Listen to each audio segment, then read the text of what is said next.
हर हर महादेव। दोस्तों, कैसे हैं आप लोग? आखिर कल की अवतार दुनिया के सामने क्यों नहीं आ रहे हैं?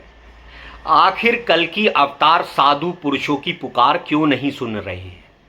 आखिर कल की अवतार ये क्यों चाहते हैं कि कल की भक्तों का धैर्य टूट जाए? आखिर ऐसा क्यों हो रहा है? आज के वीडियो में आपको धर्मशास्त्र से दिखाने वाला हूं कि ऐसा क्यों हो रहा है। असल में दोस्तों, हम क्यों सोच रहे हैं कि कल की अवतार हमारे सामने नहीं आ रहे हैं? क्योंकि हमने अभी तक अपने धर्मशास्त्रों को ढंग से पढ़ा ही नहीं। हम आज भी किसी ना किसी बाबा को अवतार मान के बैठे हैं।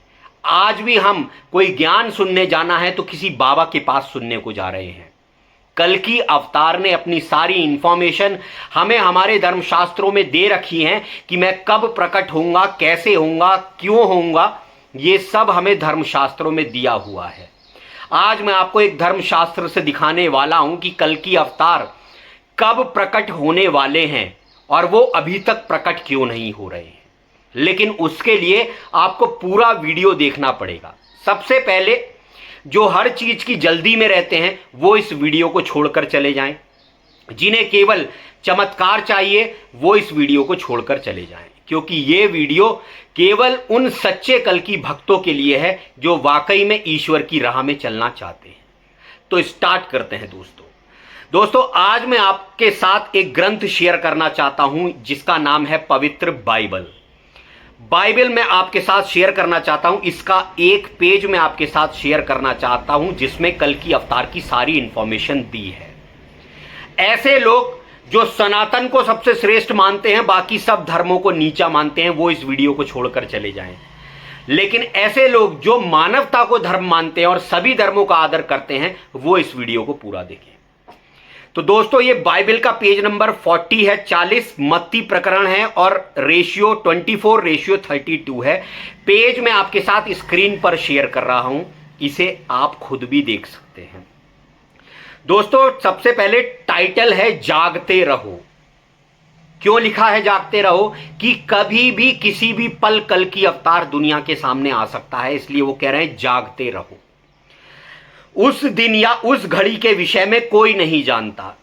जब वो कल की अवतार के प्रकट होने की घड़ी आएगी, या महाप्रलय की घड़ी भी आप कह सकते हो, तो उस दिन के विषय में कोई नहीं जानता। कुरान में भी ये बात लिखी है कि कयामत अचानक होगी, कल की अवतार अचानक प्रकट होंगे। तो कह रहे हैं उस दिन या उस घड़ी के विषय में कोई नहीं जानता, ना तो स्वर्गदूत, ना ही पुत्र, केवल पिता। कह रहे हैं ना तो कोई स्वर्गदूत इस बात को जानता है और ना ही पुत्र जानता है। पुत्र किसको बोला है और पिता किसको बोला है, इसे हमें समझना होगा। बड़े बड़े अज्ञानी बाबा लोगों को यह बता देते हैं कि जीसस को तो सन ऑफ गॉड कहा गया है, पुत्र कहा गया है, और मेरे कृष्ण को स्वयं भगवान बोला गया है। इनके सोचने में फर्क है बस। असल में पुत्र और पिता किसको कहा जाता है?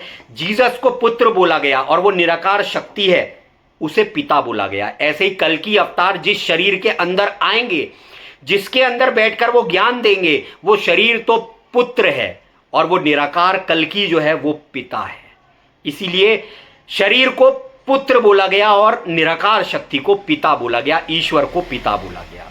तो कह रहे हैं ये उस दिन के विषय में ना तो कोई स्वर्गदूत जानता है, ना ही पुत्र जानता है, ना ही यानी उस देहधारी को भी नहीं पता है, उस मनुष्य को भी नहीं पता है जिसके अंदर कल की बैठकर ज्ञान दे रहे हैं कि वो दिन कब आएगा, वो कब प्रकट होगा। परंतु केवल पिता, पर वो निराकार शक्ति, वो ईश्वर, जिसे हम ईश्वर, अल्लाह, वाहिगुरु कहते हैं, वो जानता है कि वो दिन कब आएगा। कह रहे हैं क्योंकि जल प्रलय के पूर्व के दिनों में जिस प्रकार नूह के जहाज में प्रवेश करने के दिन तक लोग खाते पीते रहे, उनमें ब्याह शादी होती रही, जब तक जल प्रलय उनको डुबोकर ना ले गया तब तक वे समझ ना सके, उसी प्रकार मनुष्य के पुत्र का भी आना होगा। जैसा दोस्तों पहले हुआ है वैसा ही अब होगा। कह रहे हैं जैसा नूह के दिनों में हुआ, जब नूह लोगों को बता रहे थे, नोहा लोगों को बता रहे थे कि प्रलय आने वाला है, तब उनकी बात पर किसी ने विश्वास नहीं करा। लोग खाते पीते रहे, शादी ब्याह होते रहे, लेकिन जब जल प्रलय आया तब समझ में आया कि यार ये इंसान सही कहता था। ऐसे ही कल की अवतार की शक्ति जिस शरीर के अंदर कार्य कर रही होगी उनके साथ भी ऐसा होगा। अब आगे देख लेते हैं। कह रहे हैं उस समय दो मनुष्य खेत में होंगे, एक को ले लिया जाएगा और दूसरे को छोड़ दिया जाएगा। ऐसा मानिए कि अगर दो मनुष्य खेत में काम कर रहे हैं तो एक को ले लिया जाएगा, एक को भगवान बचा लेंगे, दूसरा मारा जाएगा। कह रहे हैं दो स्त्रियां चक्की पीसती होंगी, एक ले ली जाएगी और दूसरी छोड़ दी जाएगी। इसलिए जागते रहो क्योंकि तुम नहीं जानते कि तुम्हारा प्रभु किस दिन आ जाएगा। कह रहे हैं जागते रहो, कब वो कल की प्रकट हो जाएगा कुछ कह नहीं सकते। क्योंकि कितने लोग तो सोचेंगे अरे यार कोई कल की अवतार वगैरह ना आ रहा है, कितने भक्तों के तो विश्वास टूट जाएंगे और वो गलत काम करने लगेंगे। ये भी इसमें लिखा है, अभी आगे दिखाता हूं। परंतु वो उस दिन आएगा, कल की उस दिन प्रकट होंगे जिस दिन किसी को विश्वास नहीं होगा, जब सबकी आशाएं टूट गई होंगी उस दिन कल की प्रकट होंगे। परंतु यह निश्चय जानो कि यदि घर के स्वामी को पता होता कि चोर रात में किस समय आएगा तो वह जागता रहता और अपने घर में सेंध लगा लेता। इस कारण तुम भी तैयार रहो, मनुष्य का पुत्र उस घड़ी आ जाएगा जब तुम सोचते भी ना होगे। कह रहे हैं अगर एक आदमी को पता है कि चोर इस टाइम आएगा तो वो चौकीदारी करता रहता, लेकिन अगर किसी को पता ही ना हो कि चोर कब आएगा तो कौन चौकीदारी करेगा। तो कल की अवतार के आने का समय धर्मशास्त्रों में भी निश्चित क्यों नहीं करा? क्योंकि अगर यह समय निश्चित होता तो ढोंगी कलयुग के लोग अच्छे बनकर बैठ जाते, लेकिन कल की सबको भ्रमित कर रहे हैं, आ ही नहीं रहे हैं। क्यों? ताकि लोगों का विश्वास टूट जाए, पापी लोगियों का, और वो कुकर्मों में लग जाएं। फिर जैसे ही ये कुकर्मों में लगेंगे कल की प्रकट हो जाएंगे। लेकिन जो सच्चा भक्त होगा वो अपनी राह पर अटल होगा, उसे मतलब नहीं होगा कल की के आने से जाने से, उसने तो अपने जीवन का तरीका ही सच्चाई से जीना बना लिया है। ऐसे इंसानों के सामने कल की प्रकट होंगे। आगे कह रहे हैं विश्वास योग्य दास। अब विश्वास योग्य दास कौन होगा कल की भगवान का? ऐसा विश्वास योग्य और बुद्धिमान दास कौन है जिसे उसका स्वामी सेवकों के ऊपर अधिकारी नियुक्त करे कि ठीक समय पर उन्हें भोजन दे। धन्य है वह दास जिसका स्वामी आकर उसे ऐसा ही करता पाए। मैं तुमसे सच कहता हूं कि वह उसे अपनी सारी संपत्ति उस अधिकारी पर नियुक्त करेगा।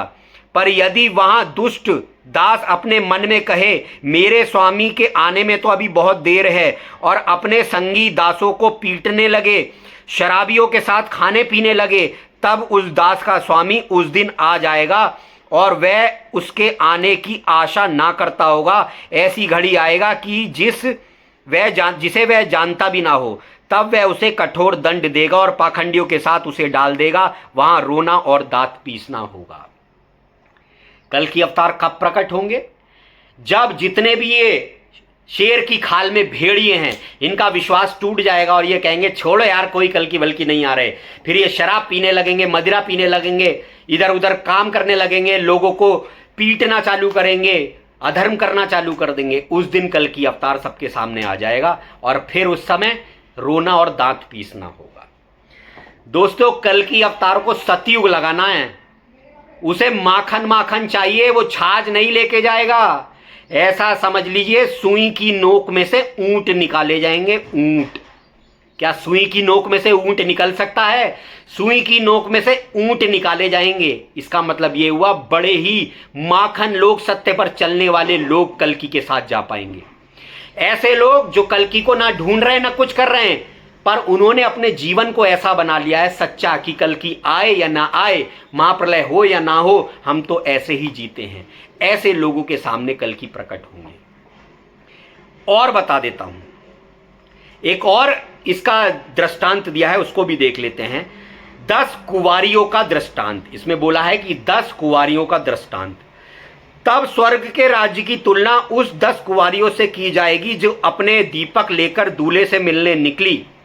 कह रहे हैं स्वर्ग के राज्य की तुलना यानी सतयुग की तुलना उन 10 कुंवारियों से की जाएगी जो अपने दूल्हे को देखने को निकली, और क्या लेकर? दीपक को लेकर, यानी दिए को लेकर। उनमें से 5 मूर्ख और 5 बुद्धिमान थी। उन 10 स्त्रियों में से, कुंवारी लड़कियों में से 5 बुद्धिमान थी और 5 मूर्ख थी। क्योंकि मूर्खों ने जब दीपक लिए तो उन्होंने अपने साथ तेल नहीं लिया, परंतु बुद्धिमानों ने अपने दीपकों के साथ कुप्पियों में तेल भर लिया। जब दूल्हे के आने में देर हो गई तो वे सब ऊंधने लगी और सो गईं, परंतु आधी रात को पुकार मची, देखो दूल्हा आ रहा है, उसमें भेंट करने चलो। तब वे सब कुंवारियां उठ बैठी और अपना अपना दीपक ठीक करने लगी। और मूर्खों ने बुद्धिमानों से कहा, मूर्ख स्त्रियों ने, कुंवारियों ने बुद्धिमान कुंवारियों से कहा, हमें भी अपना तेल दे दो कुछ तो, क्योंकि हमारे दीपक बुझने पर हैं। परंतु बुद्धिमानों ने उत्तर दिया, नहीं, यह हमारे लिए है, तुम्हारे लिए नहीं होगा। अच्छा है कि तुम दुकानदारों के पास जाओ और तेल मोल को ले लो। जब वे मोल लेने के लिए चली गईं तो दूल्हा आ गया। जो तैयार थीं वे उसके साथ विवाह भोज में अंदर चली गईं, जब तक द्वार बंद कर दिया गया। बाद में वे दूसरी कुंवारियां भी आकर कहने लगी, स्वामी स्वामी, हमारे लिए द्वार खोल दे। परंतु उसने उत्तर दिया, मैं तुमसे सच कहता हूं, मैं तुम्हें नहीं जानता। इसलिए जागते रहो, क्योंकि तुम ना तो उस दिन को जानते हो और ना ही उस घड़ी को। उम्मीद है आप इस एग्जाम्पल से समझे होंगे। कितना सुंदर एग्जाम्पल दिया है। तो कह रहे हैं, ना तो उस घड़ी को कोई जानता है जब कल की प्रकट होंगे, केवल वो निराकार शक्ति जानती है। वो इंसान भी नहीं जानता जो कल की का ज्ञान तुम्हें दे रहा है। तो इसलिए जागते रहो। दोस्तों, इसकी समरी मैं तुम्हें बता देता हूं। इसमें लिखा क्या है, इसका उद्देश्य ये है कि सतयुग में वो जाएगा और कल की अवतार को केवल वही देख पाएगा जिसने अपने जीवन को सत्य पर आधारित कर लिया है, जिसे ये मतलब है ही नहीं कि कल की आए या ना आए, महाप्रलय हो या ना हो, जिसने अपने जीवन का तरीका ही ऐसे बना लिया है कि भाई मैं तो ऐसे ही जीना है, जैसा व्यवहार मैं अपने लिए चाहता हूं वैसा ही मैं दूसरे के साथ करूंगा। भगवान चाहे मुझे देख रहा हो या ना देख रहा हो, मैं तो अपने धर्म पर अडिग रहूंगा।